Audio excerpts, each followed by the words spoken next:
दोस्तों, पिछली वीडियो में आपको बताया था आर्क वेल्डिंग की सेटअप कैसे की जाती है और उसको लेने के पहले आपको ड्यूटी साइकिल कैसे चेक करते हैं, वो सब कुछ आपको बताया था। आज उसको ऑपरेट कैसे करते हैं अभी हम शुरू करने जा रहे हैं। आर्क वेल्डिंग थिन गेज की वेल्डिंग हम करेंगे क्योंकि ज़्यादातर लोग थिन गेज की वेल्डिंग करते हैं आर्क वेल्डिंग के साथ में, जैसे अपनी ट्यूब वेल्डिंग करते हैं और जितनी भी फ्रेम वेल्डिंग होती है वो सब ज़्यादातर छोटी गेज में होती है, 1.6 में होती है। तो हम सबसे पहले लेके आएंगे आपके लिए इलेक्ट्रोड। तो इलेक्ट्रोड का साइज़ जो होता है वो हमें चेक करना होता है कि कौन सा इलेक्ट्रोड किस गेज के लिए और कितने करंट पर चलता है। जैसे ये हमारे पास इलेक्ट्रोड है, ये 2.6 mm का इलेक्ट्रोड है और इसका जो नंबर है वो है E6013। जो E6013 इलेक्ट्रोड रहता है वो जनरल पर्पस के लिए यूज़ किया जाता है और सबसे ज़्यादा यूज़ होता है। हर जगह इसको आमतौर पर वेल्डर भाई यूज़ करते हैं। तो इसकी जो थिकनेस है वो हमने आपको बताया कि 2.6 mm की है। तो इसको आपने करंट के हिसाब से एडजस्ट करना होता है, क्योंकि नॉर्मली E6010 होता है, 6013 होता है। फिर उसके बाद लो हाइड्रोजन वाले इलेक्ट्रोड भी होते हैं, उसका नंबर जो रहता है नॉर्मली E7018 रहता है, उसको लो हाइड्रोजन रहती है, वो उसमें बहुत ज़्यादा स्ट्रेंथ होती है। और ये वाला सेम ही 6013 का इलेक्ट्रोड है, लेकिन ये 3.2 मिलीमीटर का है, पहले वाली से ज़्यादा बड़ा है, मोटा है। तो इसलिए ज़्यादा करंट जब आप थिक गेज को वेल्ड करते हो तो आपको बड़ा इलेक्ट्रोड यूज़ करना चाहिए, मोटे वाला। तो मोटे वाला इलेक्ट्रोड यूज़ करने के टाइम आपको करंट भी बढ़ाना पड़ता है। वो पिछली वीडियो में मैंने एक चार्ट डाल दिया था, चार्ट में कितने एम्पियर का करंट रखता है और इलेक्ट्रोड कितना मोटा रखना है उसमें भी बताया गया था। तो ये आप इलेक्ट्रोड देख सकते हो, 2 इलेक्ट्रोड है अलग अलग थिकनेस के। तो छोटी गेज जो होती है, जैसे 20 गेज 22 गेज को आप वेल्ड करते हो तो उसके लिए आपको जो इलेक्ट्रोड है वो छोटे रखने पड़ते हैं। लेकिन मेरे पास 1.6 मिलीमीटर है तो वो थोड़ी बड़ी गेज होती है, लेकिन नॉर्मली 1.6 मिलीमीटर का ही ट्यूब जो है वो आता है, उससे ट्यूब फ्रेम वगैरह वेल्डर भाई वेल्ड करते हैं। तो जो अपने इलेक्ट्रोड होते हैं वो कई तरह के होते हैं, उसकी वीडियो मैं बाद में बनाऊंगा, लेकिन आज हम शुरू करने जा रहे हैं। ये हमारे पास 2 जनरल पर्पस इलेक्ट्रोड है E6013। तो ये वाले जो सॉफ्ट आर्क के साथ यूज़ होते हैं, इनकी पेनिट्रेशन भी सही होती है, इनमें से स्लैग जो रहता है ऊपर बना रहता है वो भी ईजी निकल जाता है। और जर्नल पर्पस में लाइट फैब्रिकेशन जो रहती है वो इनके साथ ही होती है और ज़्यादातर ये सस्ता भी होता है और इसी को यूज़ करते हैं। क्योंकि जैसे मैंने आपको बताया कि E6010 और E6011 भी होता है, तो उसके बाद 1780 भी होता है। उसके बाद स्टेनलेस स्टील के जो इलेक्ट्रोड हैं वो अलग से आते हैं, लेकिन ये वाला इलेक्ट्रोड है माइल्ड स्टील को हम इसके लिए यूज़ करते हैं। तो आज हम शुरू करने जा रहे हैं। ये हमारे पास वर्नियर कैलिपर है, तो इसके साथ हम देखेंगे कि इस पत्ती की थिकनेस कितनी है। ये तकरीबन इसकी जो थिकनेस है वो है 1.6 मिलीमीटर।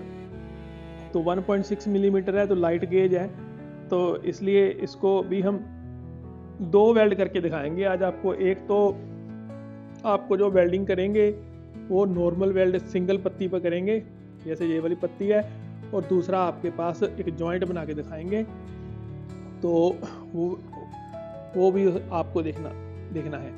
तो सबसे पहले हम थोड़ा सा जो इसके ऊपर रस्ट लगी हुई है तो ग्राइंडर के हेल्प से वो रस्ट को निकाल लेते हैं, थोड़ा सा क्लीन कर लेते हैं। क्योंकि वेल्डिंग करने से पहले मेटल को प्रिपेयर किया जाता है, उसकी अलग से वीडियो बनाएंगे क्योंकि वो थोड़ा लंबा प्रोसेस है और वीडियो बहुत लंबी हो जाती है, तो इसलिए आपको एकदम से नहीं दिखा सकते।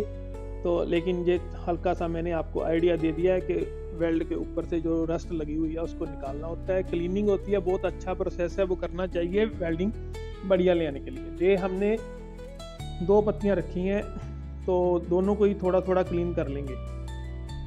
तो वेल्डिंग करने से पहले आपके पास, जैसे हमने आपको बताया कि 1.6 मिलीमीटर की पत्ती है और 2.6 और 2.4 मिलीमीटर का हम इलेक्ट्रोड यूज़ कर रहे हैं। उससे हल्का छोटे साइज़ का इलेक्ट्रोड भी आता है, आप उसको भी यूज़ कर सकते हो करंट के हिसाब से, लेकिन मेरे पास यही अवेलेबल था तो इसके साथ ही करके दिखाएंगे।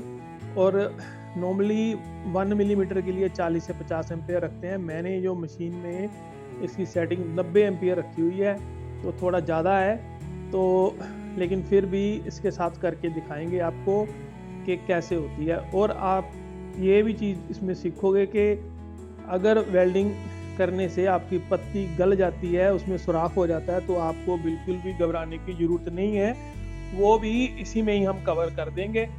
तो क्योंकि आमतौर पे लोग समझते हैं कि ये गल गया तो अभी इसका क्या सल्यूशन है, वो भी उसमें ही आपको बता देंगे। ये सबसे पहले हमने अपना इलेक्ट्रोड जो पतले वाला था वो लगा लिया है इलेक्ट्रोड होल्डर में। तो होल्डर में लगाने के बाद अभी इसको चेक कर लो प्रॉपर से फंस गया है। तो एक चीज़ आपको बता देता हूँ कि कई बार नए वाले वेल्डर भाई होते हैं, वो घबरा जाते हैं कि उनको करंट लग जाएगा। ऐसा करंट वरंट वाला कोई सीन नहीं है इसमें।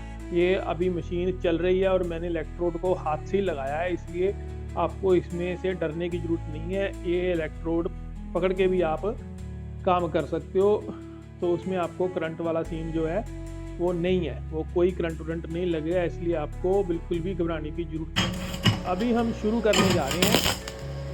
ये वेल्डिंग शुरू की है हमने, तो इसमें सबसे पहले जो मैंने पकड़ा हुआ है, आपको दिख रहा होगा थोड़ा सा इलेक्ट्रोड मैंने हाथ से पकड़ा हुआ है, लंबा इलेक्ट्रोड है पूरा वाला। तो मैं हल्के हल्के से, इसको टैक वेल्डिंग कहते हैं। पतले गेज पे आपको टैक वेल्डिंग ही करनी पड़ेगी, क्योंकि अगर तो आपके पास मिग वेल्डिंग है तो आप लगातार चला सकते हो, लेकिन अगर आपके पास मिग वेल्डिंग नहीं है तो ये आर्क वाली वेल्डिंग है, इलेक्ट्रोड के साथ काम करते हो, तो आपको हल्के हल्के से ही वेल्डिंग करनी पड़ेगी।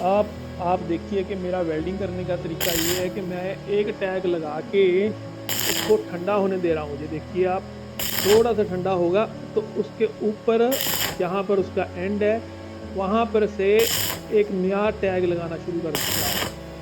तो इससे आप देख सकते हो कि उसको ठंडा होने में थोड़ा सा टाइम देना चाहिए।